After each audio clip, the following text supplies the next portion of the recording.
Ladies and gentlemen, boys and girls, to the few in attendance and the thousands listening around the world, let's get ready to gamble. My name is Tony Cavallo. As always, I'm joined by Schaefer the Sharp, Drew Schaefer Crookston, Matthew Dangles, D'Angelo Antonio. We are the West Coast Gamblers, a proud member of the Evergreen Podcast Network, and the only gambling show in the world that makes you money. Today is all about gambling because it is week 2 of the NFL. There's a game happening tonight that we're going to give you leans on at the start of the show. We're going to have a favorite section where we talk about games that we can't wait to watch come Sunday. We have bets for the Sunday night game in our Sunday night lock section, and we end the show with the King of the Coast, where each of the hosts are going to give you 3 sides, 1 teaser, and 1 total. And yours truly is leading after last week's King of the Coast. Thank you to the Houston Texans. It's early in the year. We got a lot of football left, and there's an extra week for you to screw up this year, Tony. Someone's up marathon, not a race, Squares. It's exactly a marathon, right. not a race. That is exactly right.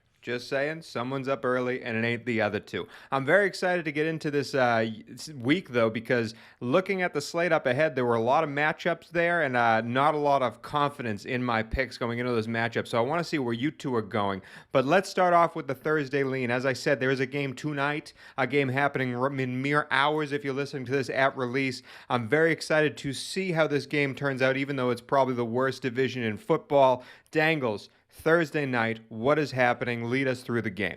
All right, Thursday night, let's get started. It's an NFC East divisional matchup. We have the New York Giants coming off of a 27-13 loss against the Denver Broncos. They come home, or they go, to Landover, Maryland to play the Washington football team, who are 3-point favorites as of the time of this recording. The total in this game is 40.5 points, and there will be no Ryan Fitzpatrick, of course. He has suffered a hip subluxation, which, if you don't know, is not a full dislocation. It's just when the joint pops out and goes back in. This used to happen to me all the time with my shoulder, so I'm very familiar with what subluxation is. It's incredibly painful. I can only imagine what it was like for Fitzpatrick with his leg. So again, 3 points is the line here, gentlemen. 40.5 is the total in this game. Tony, let's start with you here on the Thursday lean. What have you got? Well, name another podcast that has direct prior history with subluxation. Wow. You can't do it. I would be hard-pressed to find one. This is real-life experience right here. It's amazing, Dangle. That's why we keep you around. That and your lovely voice, the dulcet tones of D'Angelo Antonio. Thanks, but for buddy. this game, I will say last week we did the best on our Thursday leans. Yes, they're leans for a reason. They're not locks because these Thursday games, especially late in the season, tend to get wonky. But all 3 of us hit our bets. Drew was the only one to lose a bet because he gave out 2. He's always giving out extra bets. You know this by now. But for the Thursday lean, last week I hit it hard, and I think I'm going to do it again because I was looking at this pretty... it went to player props once more because, God help me, I really wanted to take the Giants. I really wanted to take the Giants plus 3.5. Really? Listen, Heineke... He's feeling ballsy after getting lucky with the Texans last week. Listen, No luck about that, Dangle. Zero luck about that. I'm surprised Tony even leaned towards the Giants after that dumpster fire performance. I agree. Dumpster fire performance. I'm right there with you. But Washington with Heineke back there. Yes, Heineke performed to great lengths in the playoff game against Tampa Bay. Yes, this will be a home game as well. I just don't know if that offense is going to be running the same as it would have been, and the Giants just needed just enough to get going. I wanted to take the Giants plus 3.5, but I can't do it. Instead, I'm going to player prop land. Instead, I'm looking to the Washington football game that they played against the Los Angeles Chargers. This stat is so good, I'm going to be saying it twice today. Tony, 2 times.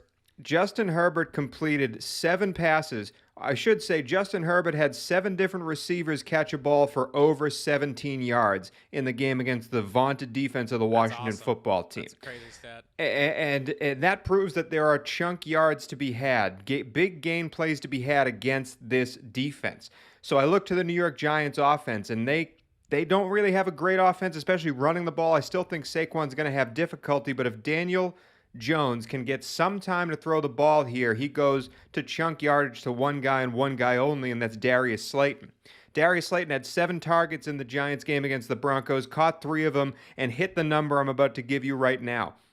I could see him doing the same exact thing against this Washington football team. I'm taking the Darius Slayton over 36.5 receiving yards against the Washington football team. He can honestly get that in one play. 36.5 is not a lot. Again, 7 targets in the game against the Broncos. I still think Daniel Jones and the Giants will be down in this game, and they'll be throwing more than they should, and the Washington football team can give up these chunk plays. 36.5 receiving yards for Darius Slayton is my Thursday lean. D'Angelo Antonio, you're up.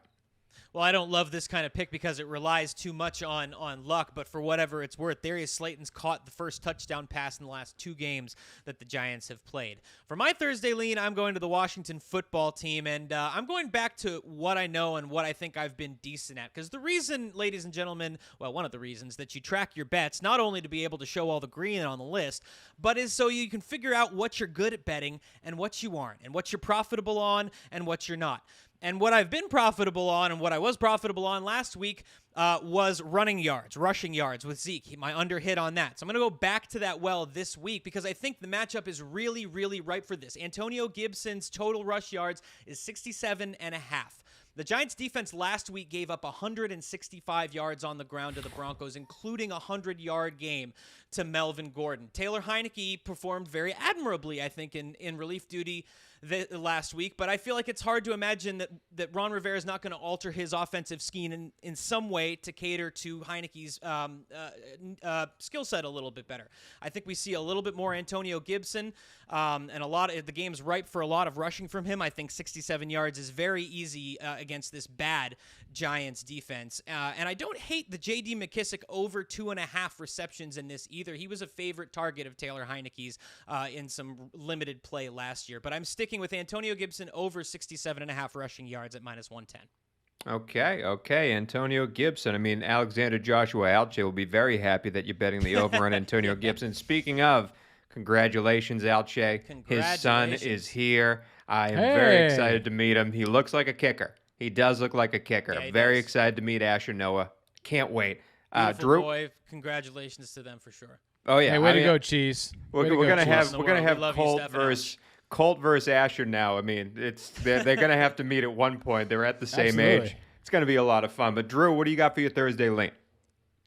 Boys, it was so interesting breaking this game down because I've never seen this much discrepancy in Taylor Heineke versus Ryan Fitzpatrick. Some people I respect thinks, it's a huge downgrade, while some people I respect say, I don't think it's a downgrade at all. In fact, Heineke might even be a plus for them.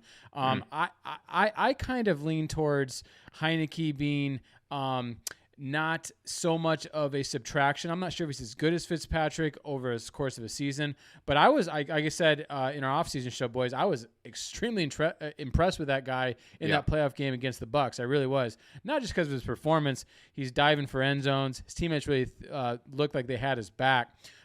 Breaking this game down, the Giants last year 13-3 to the under.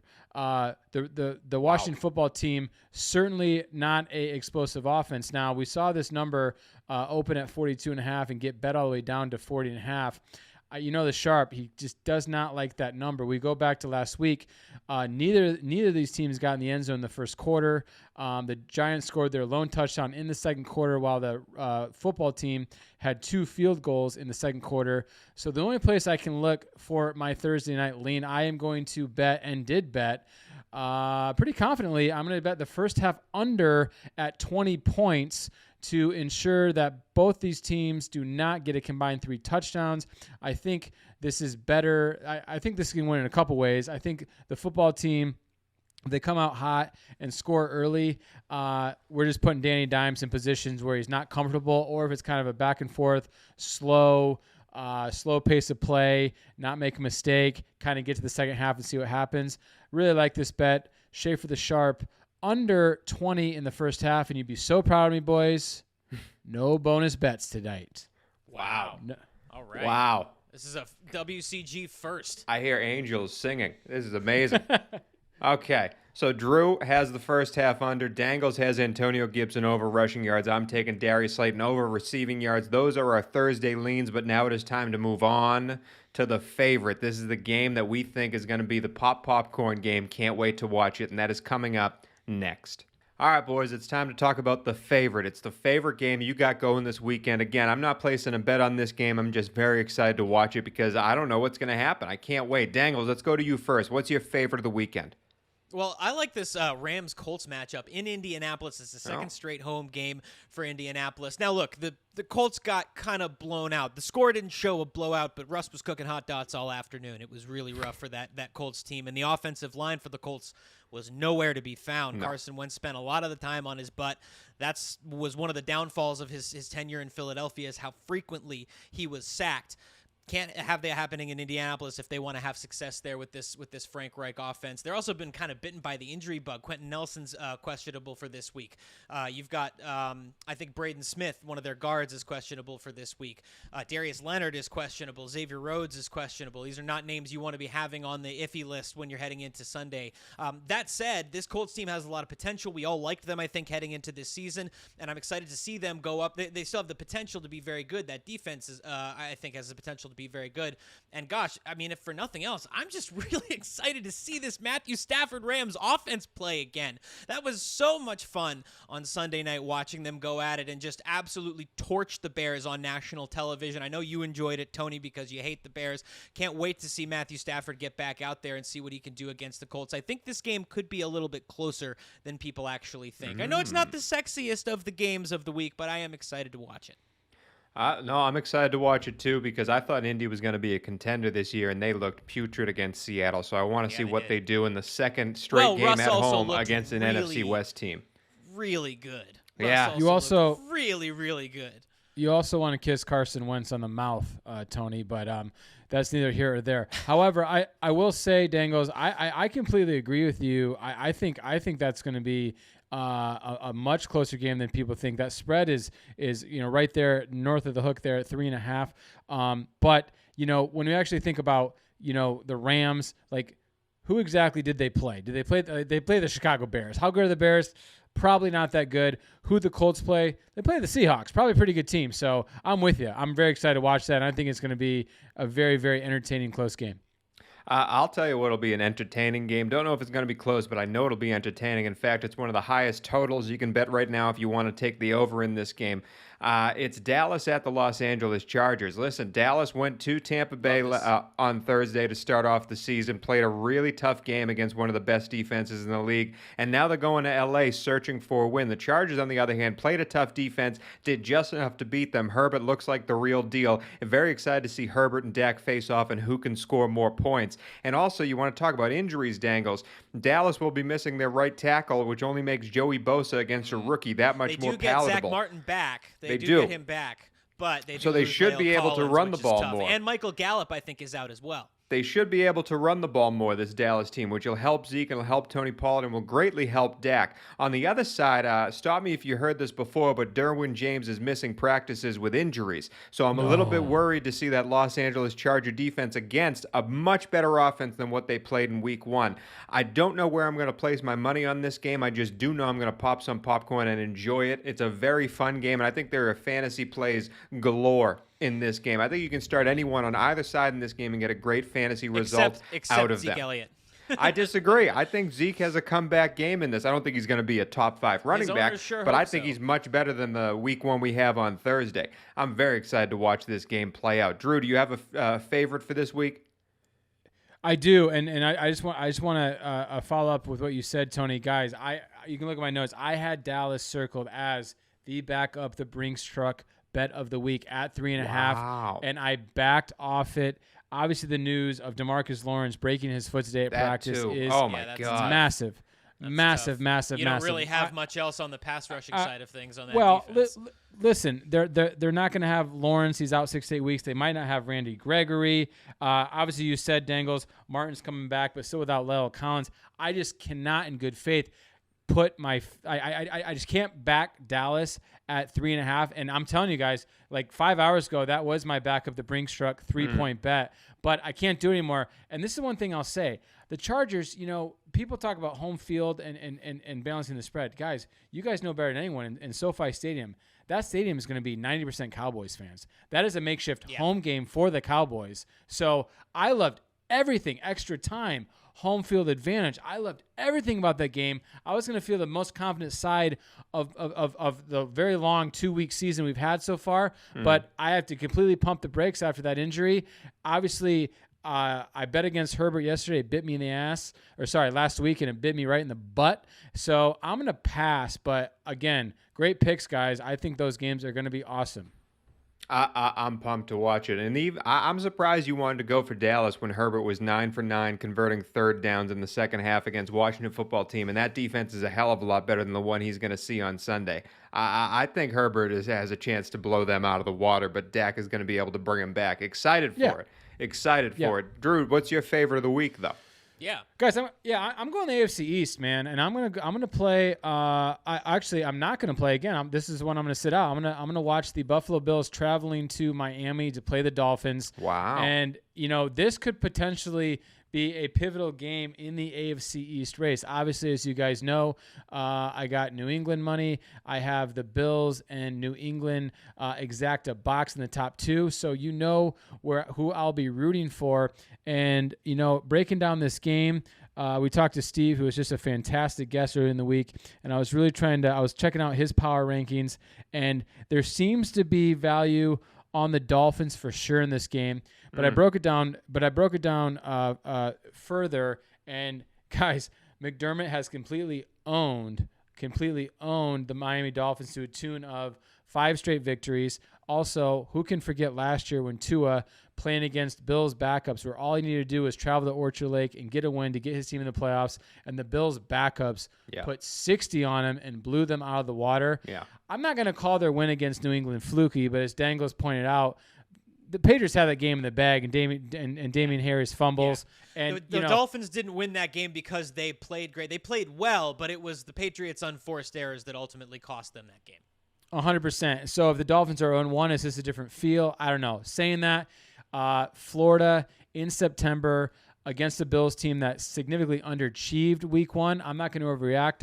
I'm going to sit out on it. I will give you a little shave of the sharp tip, though.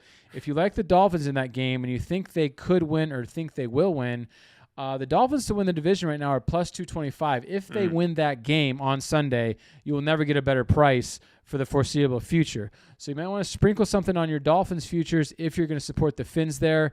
I personally, my lean would be to Buffalo here. But again, I'm going to sit out, root for my Bills. Can't wait to watch. It'd be huge to start out 2-0 in the AFC East against 2 AFC East opponents for the Miami Dolphins. And have 2 tiebreakers against the Patriots and the Bills. Yeah. This is very much a for real game. I think after this game, we will know a lot more about whether the Bills, what we saw last week against the Steelers, was just an aberration or if that was for real. And we'll know whether the Dolphins are actually for real good or if they were just good against the Patriots team that made a few mistakes down towards the end. I'm excited for that matchup as well. I'm right there, Dangles. This is definitely a for real week. Who is for real and who is not? And we will try to deduce that in our next section because we're attacking the Sunday Night Football, Al Michaels, Chris Collinsworth, and your Sunday Night Lock coming up next. All right, boys, again, we prefaced this last week by saying you may have lost some money on the Sunday slate. Maybe the morning teaser didn't go your way. Maybe the afternoon money line parlay didn't hit the way you wanted it to, but there's still one game on the docket.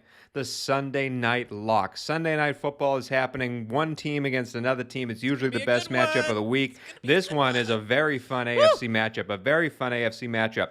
I will say the three of us, we need to do better here. We went 0-3 in our Sunday Night Locks. We were good everywhere else. The King of the Coast, we were good. The Thursday Night Lean, we were good. Sunday Night Football, 0-3. Need to turn that around, and it happens right now. Dangles, what is our Sunday Night Football game for week 2?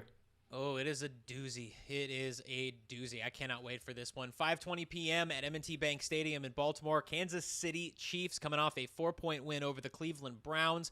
They leave Arrowhead. They come to Baltimore to take on the Ravens, who just lost in a heartbreaker in just hilariously improbable fashion after they couldn't find Daniel Carlson, the kicker. The Raiders couldn't. They end up throwing a Hail Mary pass to Zay Jones, and here we are. The Manning cast was fantastic, and the Ravens come off the Manning cast to take on the defending AFC championships. The line is 3 in the hook, and the total's 55.5, boys.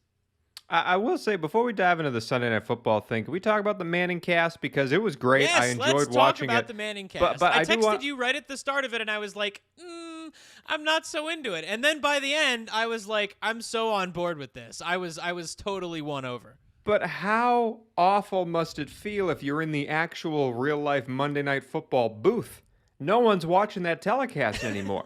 You're literally taking fans away from you. Yeah. Why even send them? Why not have the Manning telecast Steve be the Levy. Monday night? Like Steve Levy, I Brian like Greasy, Steve Levy a lot. Louis Riddick. They're doing work every Yeah. week to try and get this to be the best broadcast in the world, and they're getting blown out of the water by the Manning telecast. And ESPN's even promoting the Manning telecast more than they are Monday night. I don't know.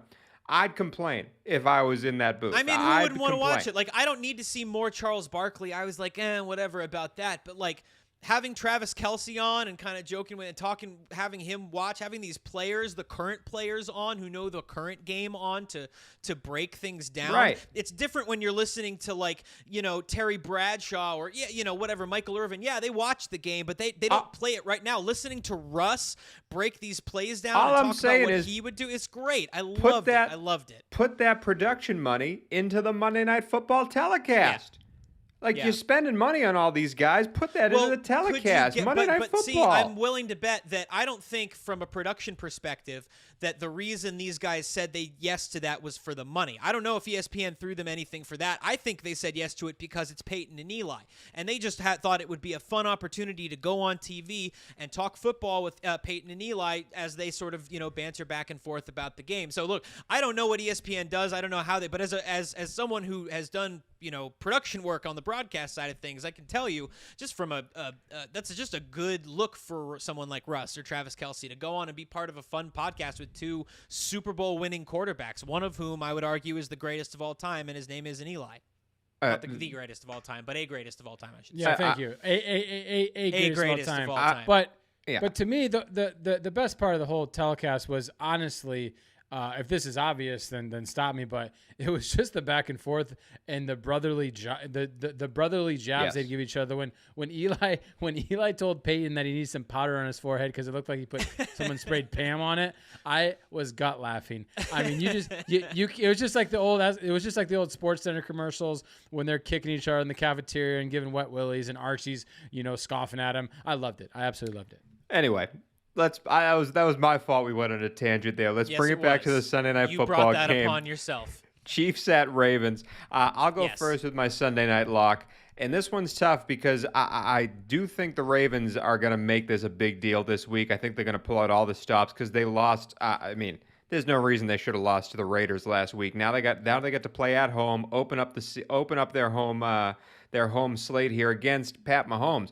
Pat Mahomes, the last two times he's played this Baltimore team, though, he threw for 4 touchdowns and he threw for 3 touchdowns.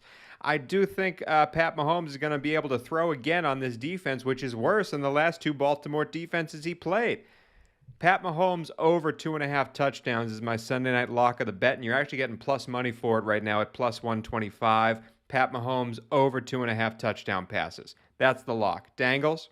Yeah, I'm going to the Chiefs offense as well, the Chiefs passing offense as well. I'm going Travis Kelce over 88.5 receiving yards at minus 115. I know it's a big number. It's a gimme. It is.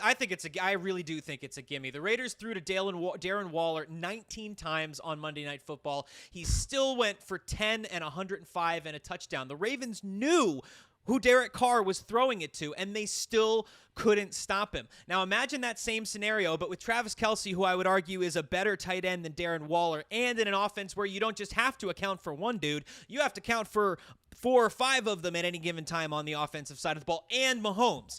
I think Kelce is ripe for a huge game here against this Ravens defense that plays a lot of man and showed that they were struggling to keep the Raiders receivers, who aren't very good, in front of them. So Travis Kelce over 88.5 receiving yards at minus 115. Yes, it is a big number, but I feel like for Travis Kelce against a mediocre Ravens passing defense, this is a no-brainer. Shay for the Sharp, 2 AFC powerhouses. Where are you going for your Sunday night lock?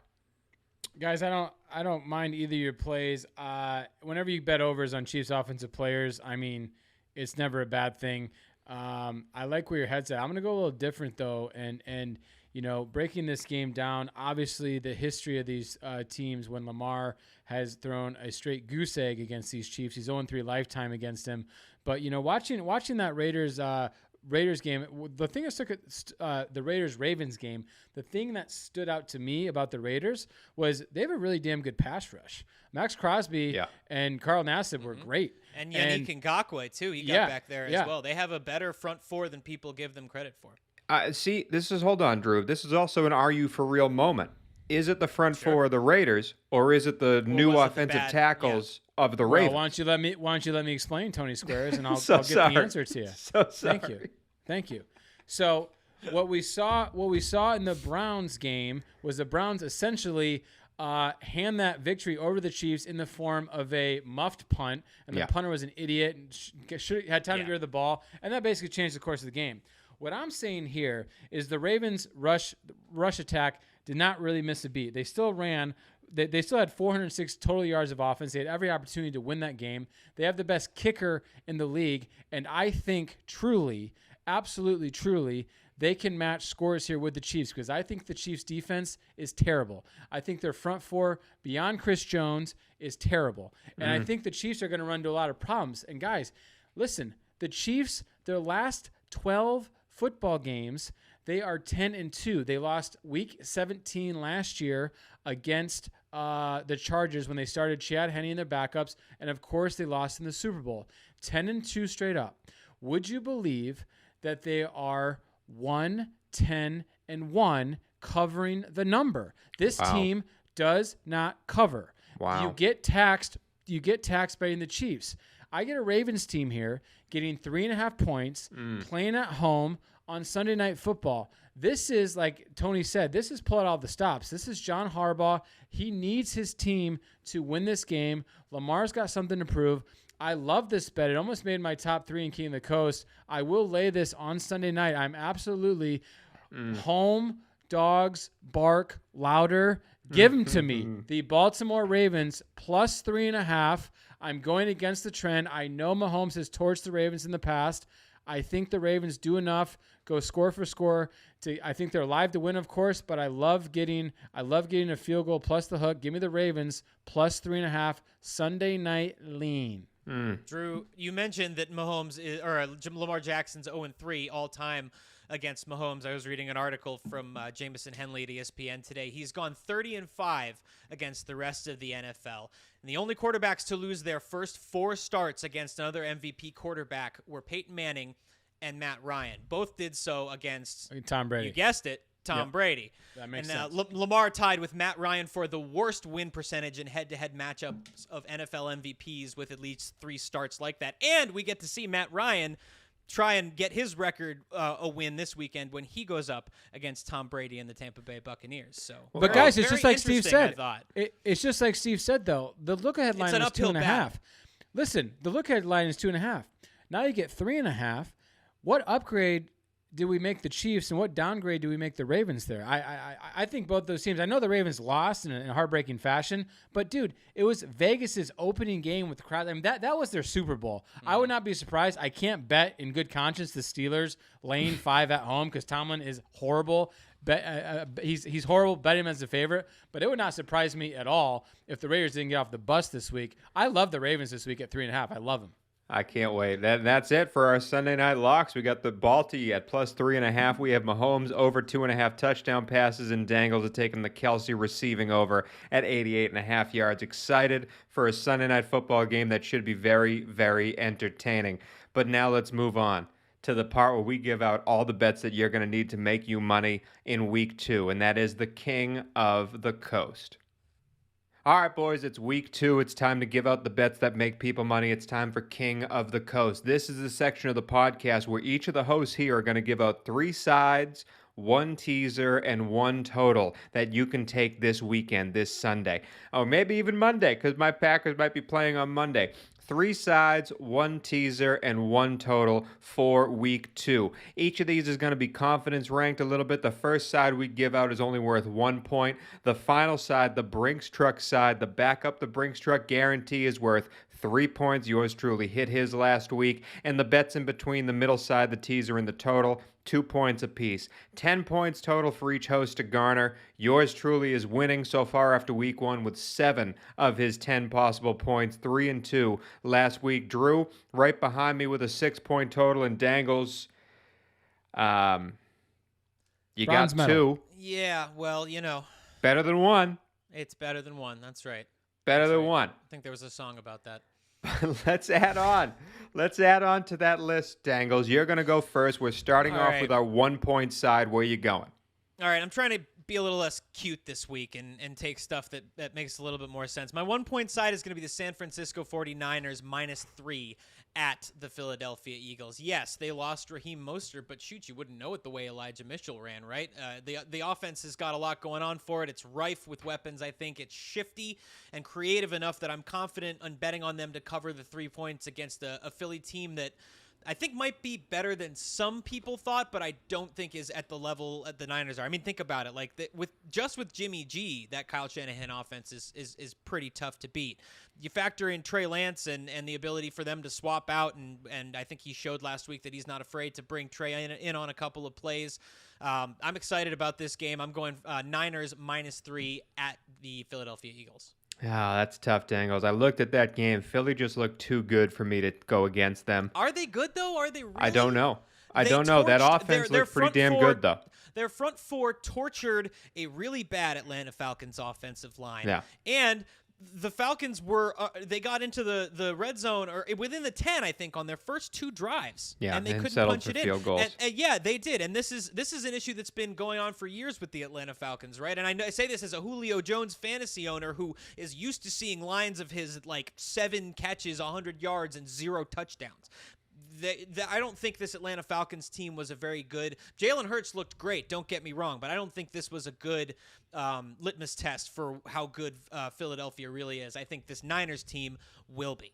I did not have the balls to take it, is what I'm trying to say. Jalen Hurts in 5 tries has more 300-yard passing games than Lamar Jackson has in his entire career.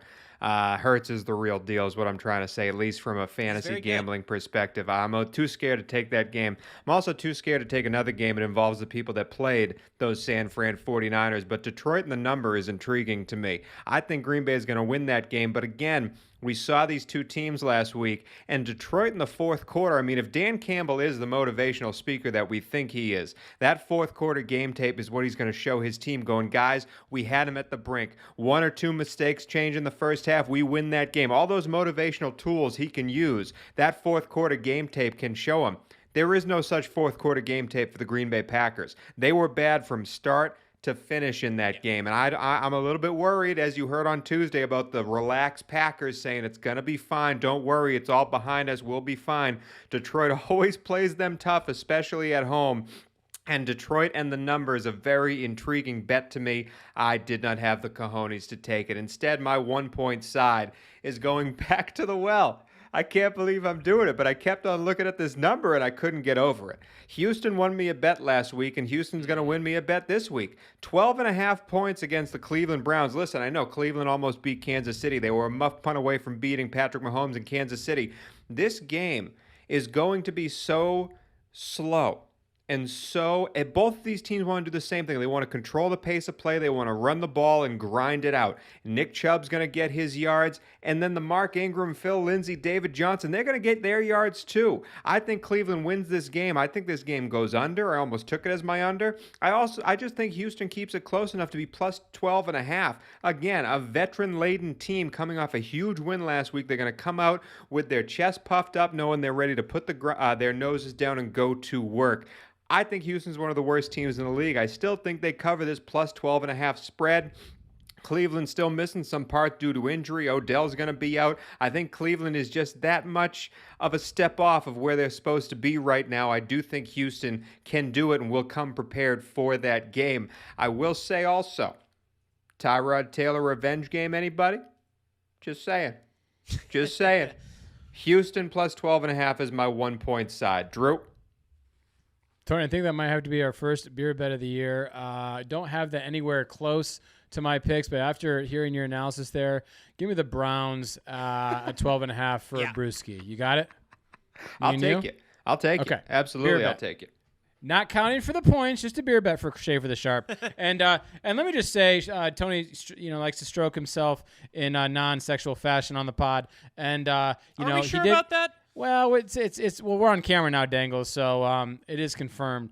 But however, I just would like to say I did also hit my back up the Brinks truck bet, Tony. So I am also 1-0 for back up the Brinks truck bets. However, for my 1-pointer this week on my sides, I'm going to go for it. I'm going to go for the most value in the power rankings that I see and the most maybe overreaction to what we saw last week in week 1. Guys, week 2 is usually a slaughterhouse for the public. Why? Because obviously everyone's playing off week 1 results and everyone is overreacting or underreacting and all this nonsense. And week 2 traditionally has been very tough for me to navigate.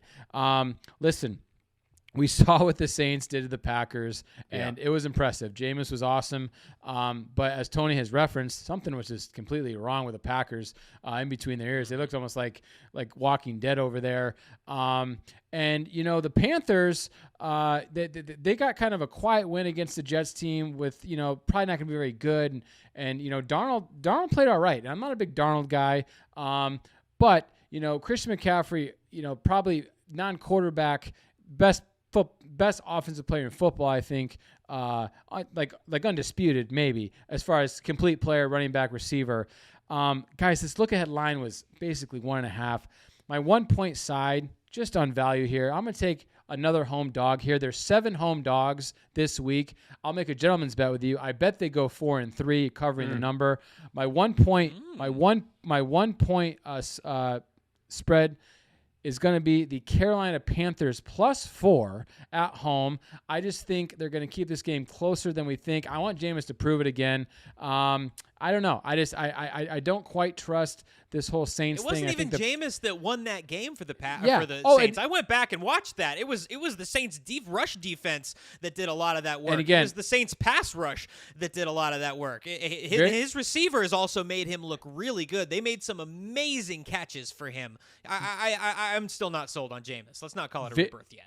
Very quietly, the Panthers, again, I know who they play. They played the Jets, but they graded out top 10 in pass defense in rush and coverage. I just think, again, this is a strict value play on the power numbers. Give me the Panthers for 1 point at +4. I don't hate it, Drew. I just couldn't take it with Sam Darnold there. I just saw Sam Darnold make a mistake. This is where Jameis Winston turns back into a pumpkin, though, because that Carolina rush will get home where my Green Bay rush did not. I like Carolina +4. That's it for our 1-point sides. Let's move on to the teaser. This is going to be worth 2 points in the King of the Coast game. But in case you've never played a teaser before, basically you take 2 teams, you tie a bow together, tie them together in a bow, and you get 6 to 7 points of value on both of their sides. So if someone is a 7-point favorite, you put them in a teaser. Now they're a money line favorite. Their spread is now 0 if you take a 7-point teaser. We're giving out 2-team teasers here. I'm going to go first because I think Dangles might have the same exact teaser that I have based on the 2 teams that are here. But, Drew, you already talked about home dogs. And I'm hoping you're wrong because I understand underdogs went 12-4 in week 1. And I'm taking a lot of road favorites here, especially when it comes to teaser land. I'm taking the New England money line because I think Mac Jones and the Patriots are better than those New York Football Jets. I did not like Zach Wilson, especially coming on late. Like, he got a lot of garbage time points in that game against Carolina, and I think New England is better than Carolina, so I'm taking New England. They're a 6-point favorite, tease them down to a money line play. And then on the other side, I'm taking Drew's Denver Broncos in a money line play as well. I really think both of those teams win their games. I know they're on the road, and I know they're favored, but I think Denver money line and New England money line, tie it together on a bow and a teaser. And actually, if you take this as a money line parlay, the odds are a little bit better for you. But we're playing teasers here. New England money line and Denver money line, and a 2-team 6-point teaser is my teaser. Dangles, where are you going?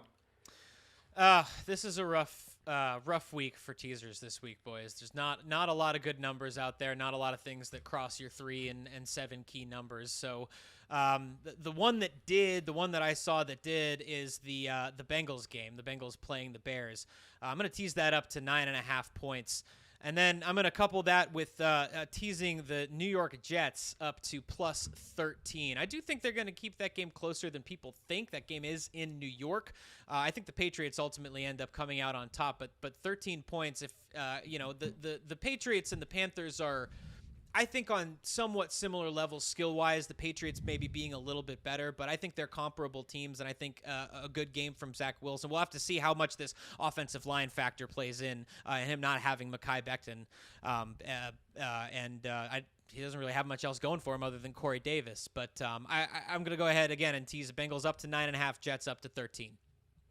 Damn, taking the Jets in a teaser against your team. Dangles, I mean, Drew, what do you got for your tease? Wow, boys, I'm actually going to get a little bit of everything with those two picks. Tony, I do not hate your teaser at all. Trust me, I wanted to put the Broncos in a teaser so badly. I might play them on the money line somewhere. I think Jacksonville's really bad. I do too. Jacksonville's really bad. I'm going to talk about this game later on. After I verbally assaulted Urban Meyer and closed the coffin on the Jags, I just figured, you know what? Let me back off that. There's no coming back from a slam poetry lashing in gravestones. You just don't come back from that. And again, like Steve talked about, that look ahead line 2.5, it's 6 now. That's just tough. But Tony, I'm going to agree with you. I'm absolutely going to take the Pats as my first leg of the teaser. I think this is going to be a very public play, but I mean, how can you not? Yeah. Belichick hates the Jets. His record against rookie quarterbacks is stellar. As Dangles referenced, not having Becton there only makes things harder for Zach Wilson. I love Mac, and obviously it goes without saying the Patriots certainly aren't going 0-2 within division games. No. I don't see any situation where they lose this game, so that will be my first leg. I know that if that loses, me, squares, and about 80% of teasers will be busted because that will be the most public play. So I feel good about that because my second leg. Our first matchup of rookie quarterbacks drafted in the first round this year, too. Because my second play, I'm going to completely agree with my man Dangles here. Who are the Bears ever to be favored by anywhere over a touchdown? Yeah. Anywhere. Yeah, so we can tease them up over 8. Are you kidding me? Listen, I wasn't high on the Bengals at all. Big scary hairy man, our boy. I kind of bashed the Bengals, but hey, listen, they beat the Vikings. Chris Dell too. The Vikings are a better team than the Bears. I don't care. Even after last week, the Vikings are a better team than the Bears. Now, I know they got to go to Soldier Field, but the Bengals are certainly live to win. But you give me the Bengals over a touchdown, absolutely. That's going to be my teaser. I'm going to tease the Patriots down to a pick'em, and I have the Bengals. What you have, Dangles +9, +8.5. He's doing a 7-point teaser. Dangles is over there. I'm doing 6. I'm going to save my dime. Thank you very much. Schaefer the Sharp is frugal. I'm going to do Pats pick'em, Bengals +8, -110. Oh man, I can't wait to watch that Cincinnati-Chicago game. Might have a bet coming up on it very soon. But let's go to our 2-point side. Our 2-point side, Dangles, what do you got? Is it crazy, guys, that I just loved what I saw out of the Arizona Cardinals last week? It was so much fun to watch. Syracuse University and New England Patriots legend Chandler Jones had a defensive day for the history books with 5 sacks and 2 forced fumbles, I believe, as well. Crazy. An enormous day for our guy Chan. I'm absolutely on the board with the Cardinals train, though. I love them at -3.5 here. I'm taking the Cardinals at -3.5. I understand that a lot of people have criticisms of Cliff Kingsbury's air raid offense, and I don't think what is great about it is that it's Cliff Kingsbury's. I think what's great about it is that Kyler Murray is so good at running it, and he's deadly when he does. And he makes big games out of Christian Kirk, who had 2 touchdowns, and D-Hop still gets to eat his as well. Chase Edmonds had a decent game for them. I love this Arizona team. I love the way they're playing right now. I think 3.5 against a Minnesota team, especially considering that game is in Arizona, is a smart move this week. Dangles, I almost took Minnesota, and then Really? I looked at the actual teams, and I saw Patrick Peterson try to cover Jamar Chase last week, and there's no chance I could take that bet. Revenge game for Patrick Peterson, speaking of. Mike Zimmer just does not have this team coached up to where it's supposed to be. That offensive line is porous. And then what's-his-face, Kubiak's kid calling the plays. I'm really scared for Minnesota. Yeah. And Drew, you said it earlier, I don't think Minnesota is better than the Chicago Bears. I really don't. But let's move on to my 2-point side here. I'm going to go to a game that we talked about earlier in the Game of the Week section. I think Miami should have lost that game to the Patriots. I really do. That was a Damian Harris fumble on the 9 that changed the whole tenor of that game.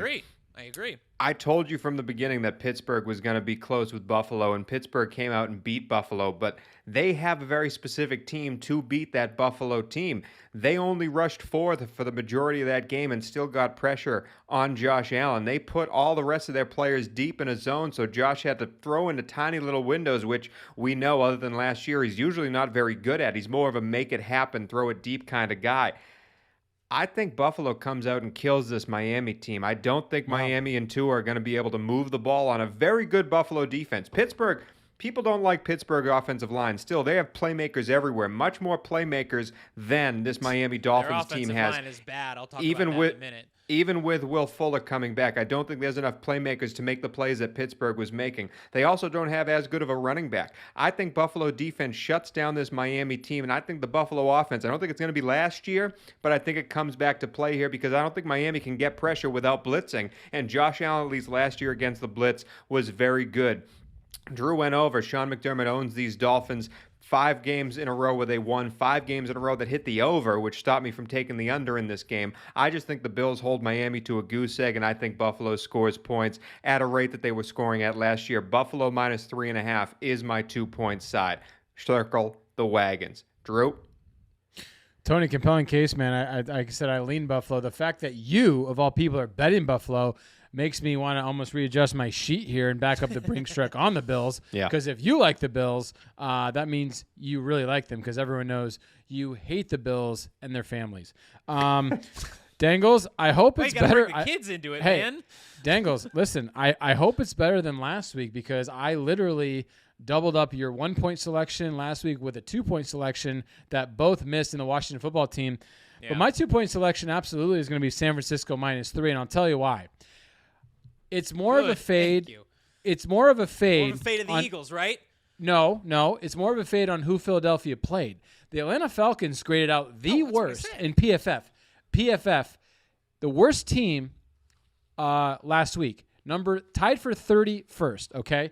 Now, Jalen Hurts, everyone wants to crown him. His average depth of target was 3 yards.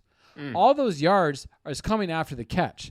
Now, San Francisco is coached by Kyle Shanahan, who I believe is going to be severely pissed off watching his team basically go from 41-17 to having to be up by 8 with the Lions having the ball inside their 30 with 25 seconds left. Also, San Francisco has a history of staying on the East Coast for back-to-back games, which they did this time. They are chilling over there. They did not go back home. Their body clocks are the same. I just think this is a huge discrepancy of rosters here. And again, this is a bet where it's like an early round of a poker tournament. I'll pay to see it. If I lose, I get information, but I don't think I'm going to lose this at all. I like San Francisco -3. I want to see if Hurts can do it against a great roster. And again, I think Shanahan is going to have those boys ready to go. I can't imagine he was happy with the way things ended last week, and I'm going to take San Francisco -3 as my 2-point side. Guys, I almost took Atlanta +12 against Tampa Bay again. Like I'm leaning that's what I said. I'm so glad to hear you say that. I'm so glad to hear you say that, Schaefer the Sharp, because that's exactly the argument I made earlier when I gave my -3 as the 1-point side, because it is because the Falcons are bad. Yeah. The worst, literally the worst team in week 1. Great. I almost They're did bad. it. I almost did it. Let's move on to the total, okay? It's time to take the squarest bet that we take. It's time to take the total. Best total of the week. You can either go over or under. This is worth 2 points towards the King of the Coast rankings. Dangles, we're starting with you. What is your Sunday total for week 2? I've got the Steelers-Raiders under 47. Wow. -115. Oh, yeah. It's a ballsy bet. I don't think so at all. The Steelers' pass rush is dominant, and I don't expect Derek Carr to have anywhere near as much time as he had on Monday Night Football to throw them. He had all sorts of time back there to heave these downfield passes. He's not going to have time to cook that shit up against T.J. Watt and this defense. I also want to bring up how bad the Steelers' offensive line is. They only gave up 2 sacks last week, but I took a closer look at some of the data that Football Outsiders has on how effective the line was at blocking for the run. They were last in adjusted line yards, 30th in running back yards per carry, and 28th in the number of times that a run was stuffed. On 25% of plays, rush plays that they ran, Najee Harris or whoever the running back was got stuffed at the line of scrimmage. This is a historically bad line. I think you're going to see pass rush. We talked earlier about how good we think the Raiders' pass rush potentially is, at least in that front four. I think you're going to see a lot of scrambling around, and Ben Roethlisberger also ranks very near a low down in the league in air yards per attempt. He's got, it's like 6.5. He doesn't throw the ball deep downfield. So I don't think you're going to see this high scoring contest between these two teams. I think it's much more likely that this is a lower score. So I'm giving that out as my total, my 2-point total. Steelers Raiders under 47 minus 115. I don't love Dangles. that just I because love everything you I love said it, makes sense, Dangles, but I think Pittsburgh's going to be able to run the ball a hell of a lot better than they did against Buffalo. Well, I know you love Pittsburgh, but I just literally gave you stats against a Bills team that is very, very good. Very good to give them the credit they deserve there. I'm saying guys, did you hear? Harris is going to be a much better player in this game than he was in Week 1. That hurts your over. Drew, did you hear Big Ben though say after the game, like our defense is going to have to win us games? You hear that? That's an under team. I love that under, Dangles. I might place that myself. I wouldn't surprise me if the Raiders don't get off the bus. They're probably still drunk from Monday night in Vegas. So, honestly, that's a great bet. I think I might place that right now, actually. Thanks, buddy. I was struggling with this one because there was a couple that I liked. I really liked the Buffalo-Miami under, but again, Buffalo 5-0 in the last to the over in the last 5 times they played Miami. I also really liked the Saints and Carolina under because I think both of those defenses are better than the 2 offenses that they'll be playing. I couldn't take it, though, because on the off chance Jameis has another game like he did against the Patriots. I will be taking this game, though, and I'll be hitting the over because if you watch Sunday Night Football, you had Sean McVay and the Rams. They had so many long bombs that were open against that Chicago Bears defense. And a team that runs a very similar Sean McVay type offense, or at least tries to, is the Cincinnati Bengals. On the other side, David Montgomery, even though they were playing the Rams, still had a really good game, was getting 10 yards a clip on the run. I think he's going to be able to run against this Cincinnati Bengals defense. I think Joe Mixon's going to be able to run against this Bears defense. I think Burrow makes some plays. I'm not so certain Andy Dalton does, but I think Montgomery does enough to keep them in to the red zone and maybe getting some touchdowns here. I think this number is pretty low. In fact, when I saw it earlier today, it was at 44.5. At time of recording, it is 46. So people are throwing money along with me. I hate that it moved that much since we're recording later on to the evening, but I'm taking Cincinnati and the Chicago Bears over 46 points for this game. I just think Jamar Chase, T. Higgins, Tyler Boyd, they're going to be able to get open on the same schemes that the Rams run against this Bears defense. I'm excited to watch this game. Very much a who is for real game. Over 46 is my play. Drew, what is your total? Tony, I got to admit, I am personally shocked that we're not on the same side here. I am shocked because if you think I'm going to go through this whole podcast in week 2 and not have a bet that not only that I have to make, but I love on the Monday night game between the Lions and the Packers, you're nuts. Listen, I understand that Aaron Rodgers looked like he was, again, Walking Dead, whatever. He's got long hair. He's doing commercials. The Lions defense is so bad. Their roster is just bad. Okuda, who's terrible anyway, is probably their best cornerback. He's done for the year. The 49ers just put 41 points. He passed away, went home to be with the Lord. The 49ers just put 41 points on them without effectively trying. But that Lions offense is gritty. This is a game script where if the Packers, as 11.5-point favorites, they should get up often early. They should be able to score at will. The Lions are going to have to throw, come after the game. This is a dead nuts over all day, all night. Monday nights over. 48? Are you kidding me? Come on. I am owed this over from the gambling gods for that god awful bad beat that I talked to Dr. Dangles about in the Titans Cardinals game. I hope that helps. This is a dead nuts over. This is my favorite total of the year. Over 48 Monday night game. Monday night.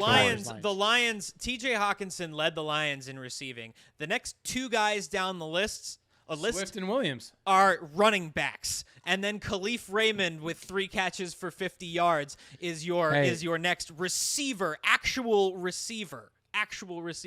And they gave up 38 of those 41 before the fourth quarter. It's just, they're bad. Do you remember when you guys mocked me? We don't have a Monday morning show, but my favorite bet for that game is all the Hawkinson player prop overs you can get, because there were guys like Jawan Johnson scoring touchdowns against my Green Bay Packer defense. Adam Trotman had six receptions. Could have had more if he didn't drop 7 balls on the way to it. Hawkinson's going to have a day on Monday night. Do you guys remember when he mocked me for my Jamal Williams 725 rushing receiving yards and Hawkinson over 5.5? Look who's laughing now. It's on pace, by the way, to go for about 1,800 yards and 18 touchdowns. Let's move on. Hand up on that one. It's time to back up the Brinks truck. It's time to give out our last bet of the day. We've gone long on this show, but I'm happy you're still listening and or watching on our YouTube channel, which you should check out and subscribe to, because this is the way we make money on this show. As Drew said, he's 1-0 in Brinks truck bets. I'm 1-0 in Brinks truck bets. Dangles is backing up the Brinks truck as we speak. We made him spit shine it over the week to make up for what he did last week. We're going to you first, Dangles. What is the back up the Brinks truck 3-point side for the King of the Coast rankings? What's your side you taking? All right. Well, as Huey Lewis in the news said, it's hip to be square. Today, I'm going to be pretty square when I go to Teddy Covers and the Denver Broncos, who are -6 against the Jags. Teddy Covers always covers, and he looked really solid. On a serious note, he looked really solid and led 4 straight scoring drives for the Broncos between the second and third quarters against the Giants last weekend.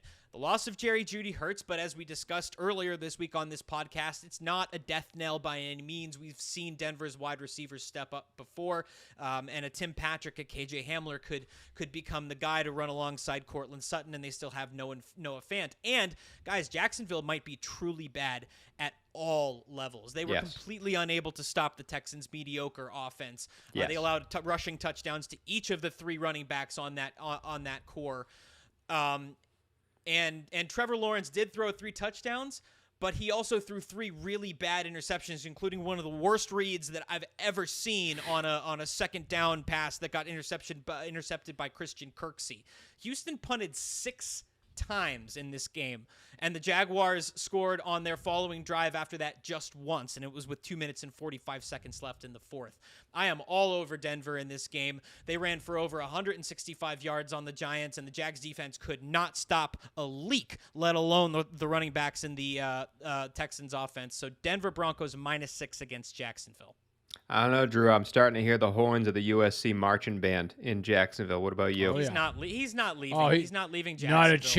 Not a chance. He said today. Why would you? He's building something here. He's building something there, Drew. I don't think he's doing that. He's building something. I'm building a program here. I know you guys hate him, but just from a PR standpoint, you wouldn't. That would be a terrible thing to say. Not difficult at all in Jacksonville. This is the struggle he wanted. He doesn't want the easy life of Southern California, Drew. Okay, he does my not. back up the Brinks truck side. It's an hour from Gainesville. Come on. My back up the Brinks truck side. I'm very excited to take this. I already have Denver in a teaser, but Dangles, I love that one as well. Guys, did you see the Los Angeles Rams on Sunday Night Football? Did you see that potent offense? Did you see that awesome defense? That I talked about it before you. Exactly.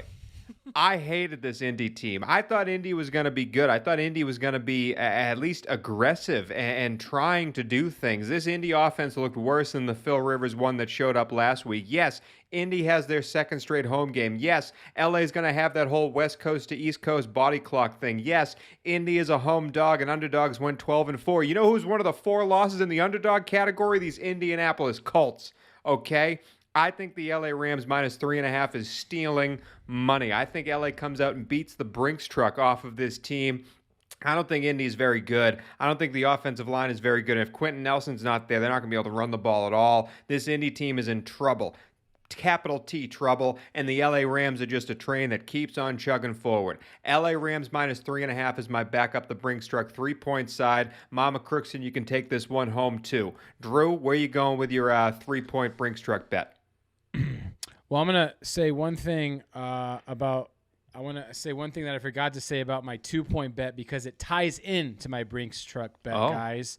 It ties in. So, again, what me and Dangles had talked about, overreactions. Eagles, people overreacting because they played the Falcons.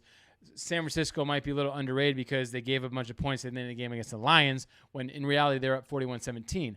However, what's the biggest player comp do you think to Jalen Hurts in current day? I would say it's probably Kyler Murray. San Francisco, week 1, Kyler Murray torches them, and they get upset as 14-point favorites. Week 17, with an inferior lineup, San Francisco preps. They shut Kyler Murray down. They win as underdogs, okay? So let's go to the backup, the Brinks truck bet for this week. And I know it's probably not a good sign that I don't have only one, but 2 sides with my man in the New England hoodie, Matthew Dangles. Are you going with but the Broncos once again, this is not a buy on a team. This is a fade of a team. Yeah. And I am 100% fading the Minnesota fucking Vikings. Okay? My backup the Brinks truck bet will be the Arizona Cardinals -3.5, and I can't believe the Sharp is taking a home favorite. He's taking a home favorite in a week where there's 7 home dogs, which I just know for a fact at least 4 of those dogs will cover. I promise you. But guys, listen, this goes back to our preview with Matthew Collar. He told us. He showed us the nails in his hands. He said, guys, look at me. Look at me. The Vikings are not good. Off air, he said that. He said the Vikings team's not good. No one likes Kirk Cousins. Zimmer's kind of over it. By the way, does Zimmer gain like 700 pounds whatsoever? Zimmer's face looks like he got stung by about 100 bees. I don't understand what's going on. Okay, but everyone talks about Kyler. Everyone talks about Kirk and D Hop and Rondell Moore. Man, he showed out. But guys, this defense, and I know Chandler Jones 5 sacks, but maybe J.J. Watt as kind of a number 2 pass rusher, he looked pretty good. Buda Baker is awesome. Isaiah Simmons, not bad. I just want to go back. If you listened not too long ago, merely 2 weeks into our pass, Drew was ready to take Cliff Kingsbury to the airport and fly him away. Arizona was the worst team in the league. They were going to go under the 8.5 total. I believe that was your best bet. Now you're all about these Cardinals. But you'll hear if you had $1 for every time I say this on this podcast this year, you'll be wealthy. It's a week-to-week league. And once again, Arizona is a fast-starting team. After that Hail Murray last year when they beat the Bills, they were 6-3. Then they limped to the finish line and won 2 out of the last 7 games, finished 8-8. This is a team that you get game tape on Kyler. Kyler gets nicked up. They're not the same team. They're healthy. They're fired up coming off that huge victory in Tennessee. Now they get their home opener against a Vikings team that I think's got more issues than just just on the field, guys. Again, goes back to Collar. I'm completely fading this team, and also Kirk Cousins has a history of performing great at 1:00 Eastern games. This is, I know that's silly, but it's true. His stats back it up. This is a 125 local game in the West Coast.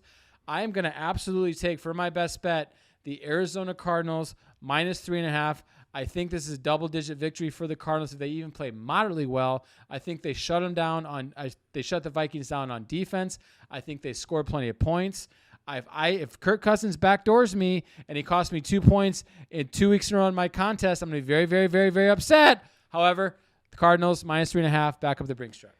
All right, that was a hell of a King of the Coast section. It's a hell of a week, too. Excited to watch the slate that comes up ahead, but that is it for the Week 2 show, for the Thursday show. A lot of bets to be given out, and we're going to be having a lot of fun tracking these as we go along. Again, you can follow us on Twitter at West Coast Gams. We have the YouTube channel as well if you want to see our faces as we're making these bets. For Matthew Dangles, D'Angelo Antonio, Schaefer the Sharp, Drew Schaefer Crookston, my name is Tony Squares, Tony Cavallo, and we are the West Coast Gamblers, a proud member of the Evergreen Podcast Network. And as always, thank you for listening.